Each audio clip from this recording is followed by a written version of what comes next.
বন্ধুরা, আমাদের প্রায় বাড়িতেই পেয়ারা গাছ রয়েছে। বাগান তো অনেকেরই থাকে।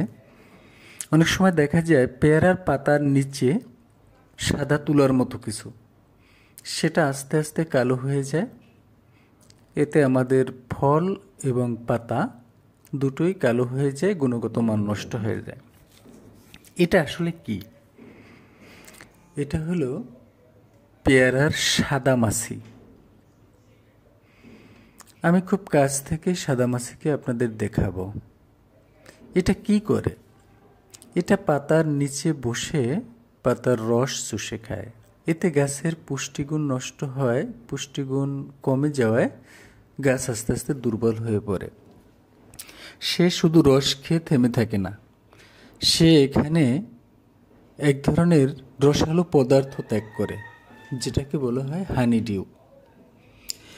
এই হানিডিউ খুবই ঘন এবং মধুর মতো আটালো। এই আটালো পদার্থে এক সময় ছত্রাকের আক্রমণ ঘটে। এই ছত্রাকই মূলত পাতা এবং ফলকে কালো করে দেয়।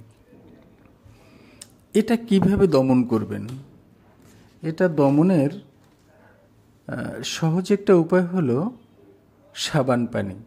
1 লিটার পানিতে মাত্র 5 গ্রাম সাবান গুলে আপনি ভালো করে স্প্রে করে দিলে এর আক্রমণ থেকে রক্ষা পেতে পারেন। এছাড়াও রাসায়নিক কিছু কীটনাশক রয়েছে, যেমন থায়োমেথক্সাম গ্রুপের একতারা, রিস্ক, জুম, জাবাট, ক্রুজার, অ্যাপসিন ইত্যাদি। ইমিডাক্লোরোপিড গ্রুপের ইমিট্যাপ, টিডো, অ্যাডমায়ার, বিল্ডর, এম্পায়ার এগুলোকে ব্যবহার করা যেতে পারে। এছাড়াও ক্লোরোপাইরিফস ও সাইপারমেথ্রিন গ্রুপের নাইট্রো, এসিটামিপ্রিড গ্রুপের